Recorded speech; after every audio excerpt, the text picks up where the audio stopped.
Shanghai च पशुपतये च नम उग्राय च भीमाय च नमो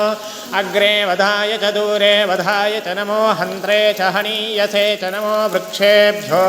हरिकेशेभ्यो नमस्ताराय नमः शम्भवे च मयो भवे च नमः शङ्कराय च वयस्कराय च नमः शिवाय च शिवतराय च नमस्तीर्त्याय च कूल्याय च नमः पार्याय च वार्याय च नमः प्रतरणाय चोत्तरणाय च नमः तार्याय च लाद्याय च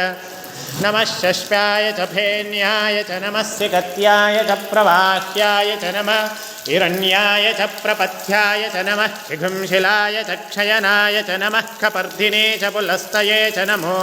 गोष्ठ्याय च गृह्याय च नमस्तल्प्याय च गेह्याय च नमः काट्याय च गह्वरेष्ठाय च नमो हृदय्याय च निवेश्याय च नमः पागंसव्याय च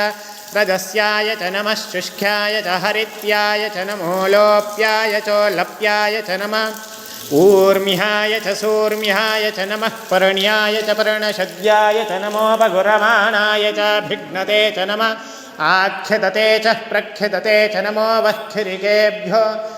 देवानागं हृदयेभ्यो नमो विक्षीणकेभ्यो नमो विचिन्वत्केभ्यो नमः